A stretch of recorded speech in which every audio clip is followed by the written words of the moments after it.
Hey everybody, this is Danielle Miller and welcome to the Empowered Brand Show. This is a milestone because this is my first full month of doing Google Hangouts on air, and this is the fourth show.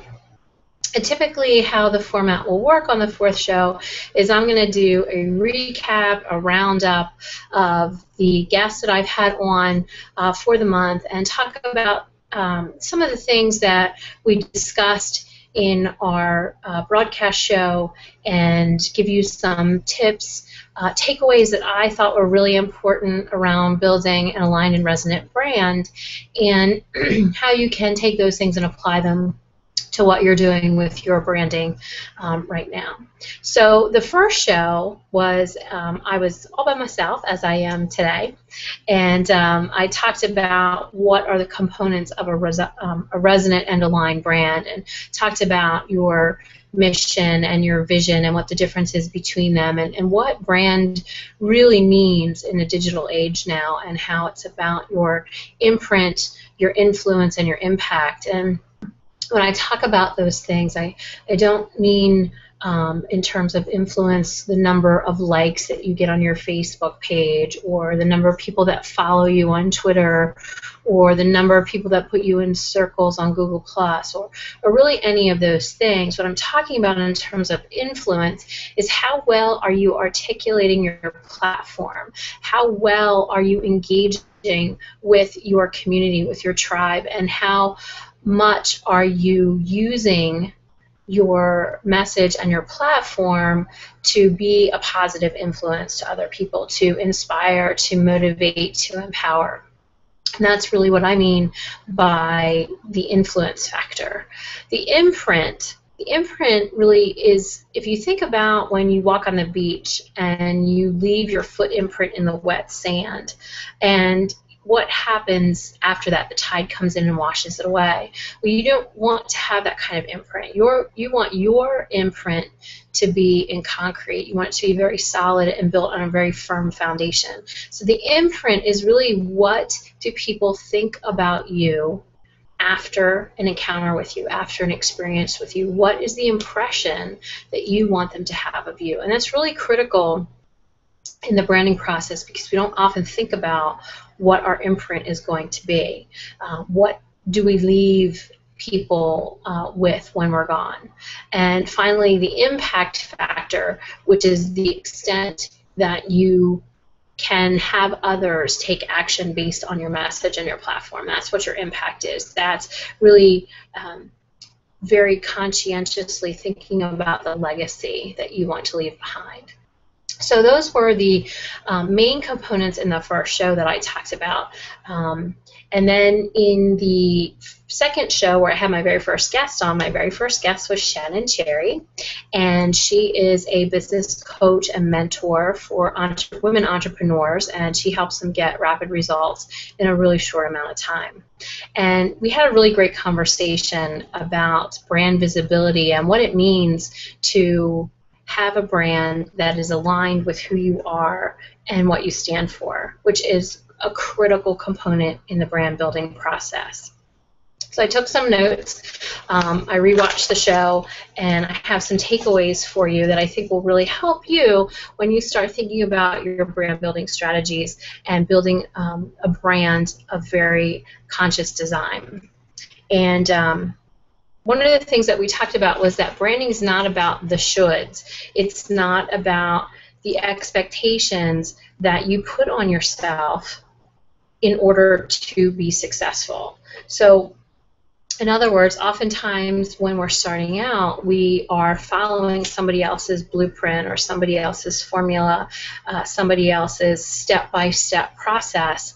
And the truth of the matter is you have to figure out what works for you. Somebody else's blueprint or formula is not going to look the same for you. And the idea here is that you can take somebody's process and apply it to what you're doing. The other piece of that is really defining what your vision of success is. It's not the same for everybody, and those coaches who talk about the 6- and 7-figure incomes and the big houses and cars and vacation homes and all that type of thing, that might not be what your definition of success is, and that's okay. But it's very important that you define and articulate what success looks like for you, so you can embody that in your brand and in your messaging. So we talked about those shoulds and expectations, and you can go back and watch any of the shows on YouTube, and I know that you'll get some takeaways in addition to what I'm providing for you here today. The second thing that we talked about was being careful of preconceived notions. When you go into the entrepreneurial space as a solopreneur, there is an expectation of what a coach looks like, what a consultant looks like, and in reality, you're the one that gets to decide that. You don't have to live up to any of the preconceived notions of what a typical coach, a typical consultant, a typical solopreneur looks like. You get to choose. That's the beauty of you deciding to start your own business, start your own journey to empowerment and autonomy. So you get to choose that.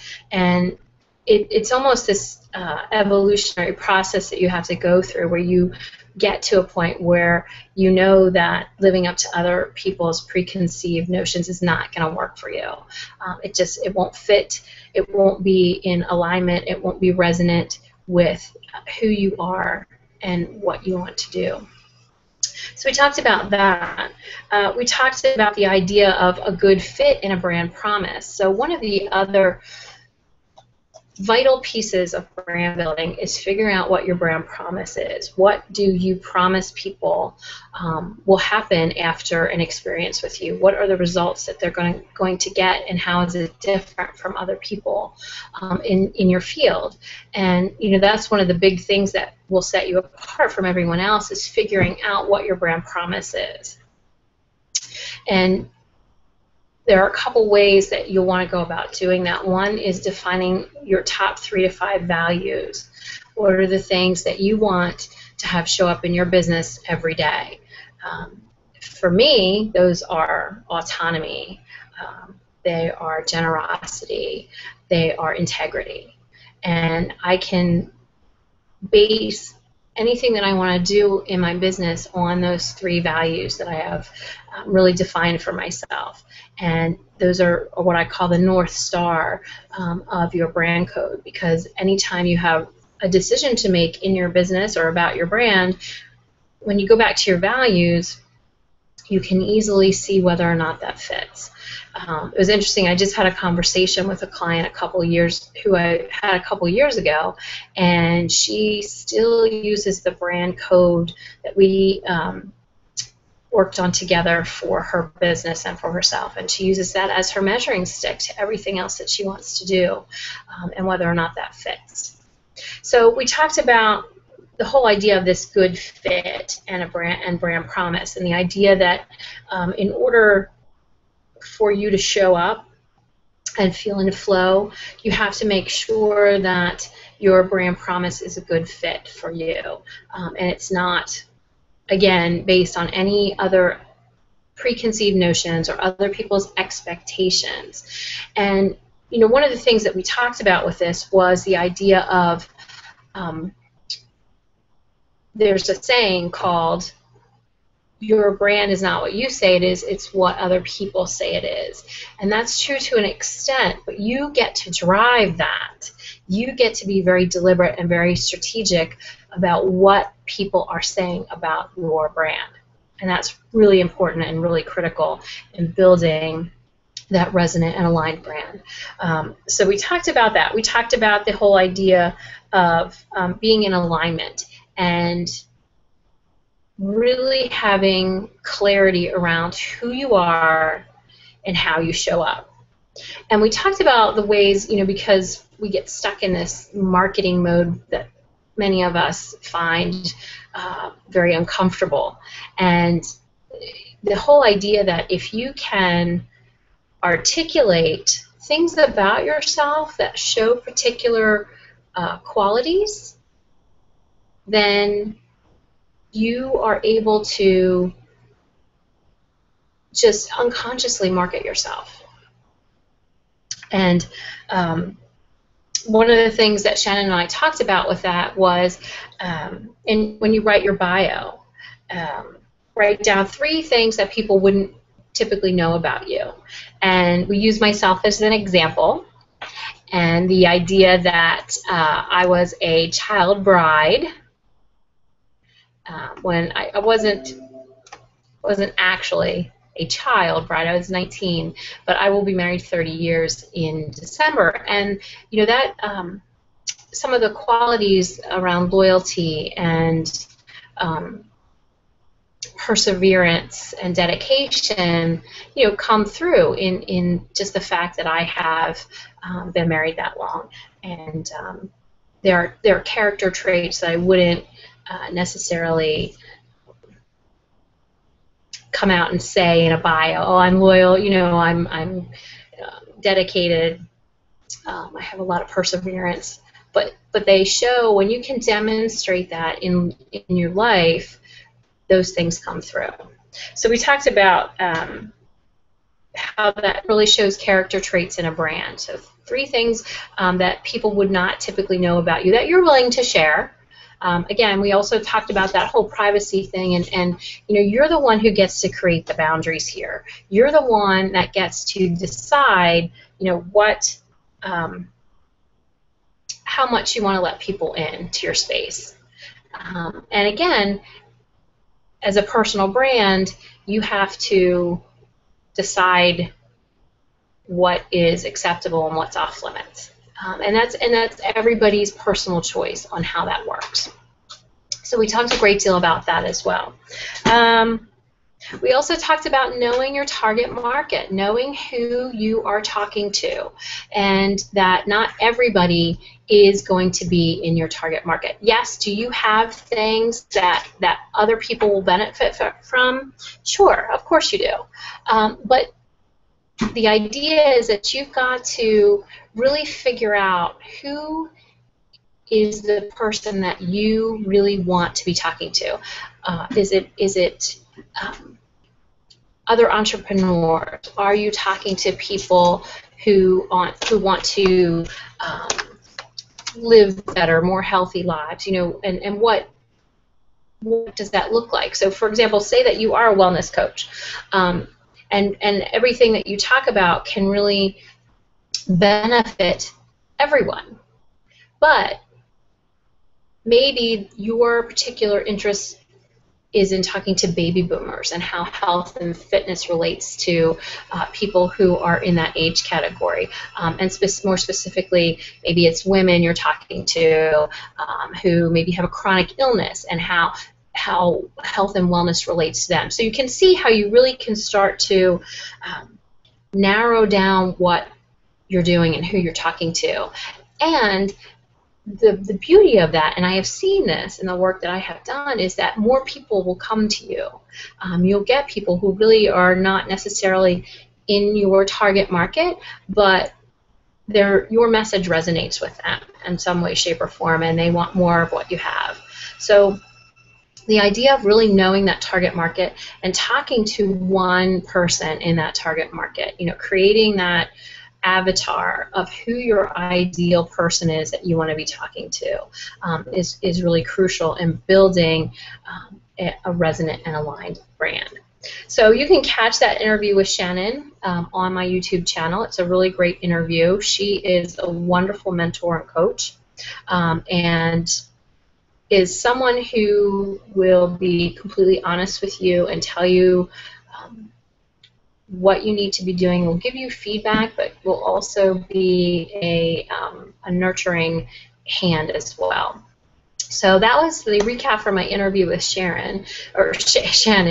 And next up, I want to talk about my interview with John Lusher. John Lusher is a digital strategist for businesses, small businesses, mid-sized businesses, entrepreneurs, and he helps you define what is the most appropriate social media strategy for your business and for your goals. And we talked a lot about this in the interview because goals are so important in social media. And the ROI in social media is something that is still very nebulous and hard to track in terms of what you're getting out of it, and particularly for an entrepreneur, because as an entrepreneur, we're not so much interested in clicks and things like that, but we want to really start building that engagement and that tribe building and that platform. And that's, again, what differentiates your brand from everyone else's out there. So we talked about you have to decide what you want the ROI to be. You have to decide, do you want, is your main goal to build community? Is your main goal to get your platform out there as quickly as possible? Is your main goal to provide information, to curate content, which we talked about that quite a bit in the interview as well, because that is the current trend in social media, is the ability to curate content in a way that showcases your brand and positions you as somebody who is an expert and an authority in your field. And I don't even want to get into the whole expert and authority thing, because I know that that can be a hot button for people as well. I don't think that any of us necessarily want to be thought of as a guru or some expert that knows it all, but rather somebody who has studied their particular field and has a wealth of information to share about it, and showing that you are somebody who keeps up with what's going on in your field by curating that content, by sharing it with your community, and synthesizing it in a way that they have takeaways. So not just pushing the content out there, but taking that content and putting it in bite-sized pieces for your community, for your tribe, so that they can then take that information, take what they need from it, and move on and do their thing. So we talked about the importance of curating content, because as an entrepreneur, and this is something else John and I talked about, it's really difficult to be working on your business and in your business constantly. And John gave a really great analogy in our interview about social media being like this ravenous beast that you constantly have to keep feeding, and it constantly is consuming content. So being able to be strategic with your brand and I'm not a big fan of the word of repurposing, but giving the content out in other formats. So being able to take a blog post and turn it into a video, being able to turn it into a PDF with some bullet points, being able to turn that into a bite-sized podcast, being able to turn it into an HOA video show, whatever that may be, but just simply being able to curate that content in different ways is really critical in the digital age, and particularly for a successful brand. You want to show that you're staying on top of the trends, that you're staying current with information, and that you're adding to the conversation as well about the things that are going on in your field. So we talked about that. We talked about being able to determine where you're already having success in social media. So where do you notice that you get the most engagement? Where do you notice that people are talking? Where do you notice that your tribe is hanging out? And it's not the same for everybody. And there's no need for you to be on every social media platform. You need to pick the ones that you are comfortable with, and that you're able to be your natural, real self on. I've worked with clients who are very uncomfortable with Twitter, and yet they've been told by other people that they need to be on Twitter. And if you don't like Twitter, you shouldn't be on it, because you're not going to enjoy it, and you're not going to get anything out of it, and you're not going to have that natural rapport and that natural engagement that is so very critical. And we talked about the whole idea of ROI in social media takes time. It's just like brand equity. it's not something that happens overnight. We see these viral videos and we see these people that have this instant overnight success, and you have to remember that that may be their goal. That's maybe not necessarily your goal if you're looking for longevity, and if you're looking to build a legacy, and you're looking to have a brand that's going to be around for a long time. A flash in the pan is not the way that you want to go. And building that brand equity and that social equity, it takes time. It takes longer than most people think it does. John discussed that he often works with clients for 6 months to a year, and he can tell very quickly by their reaction to that time frame how serious they are about building their social media presence, because it does take some time, and it does take engagement, and it does take an investment of your energy as well. So we talked about that, and we talked about what to track for your social media ROI. And John says his biggest marker is figuring out how much traffic are you getting to your website. And then not only that, once that happens, but how long are people staying there? You know, it's like he said, people, you may have to do the advertising to get people in the store, but if they're not buying, where's your ROI? Is that what you're looking for? So being able to not only get the traffic to your home base, which is your website, but keeping them there, keeping them engaged, keeping them interested, keeping them looking for more, wanting to stay engaged with you, whether that is whatever your offer is to them in exchange for their email address, whether that is how much content you're curating and sending out to them. You know, whatever that is, you have to decide how you're going to start looking at tracking that and making the tweaks that you need to in order to keep building that platform and your message. So we talked about that a good deal. We also talked about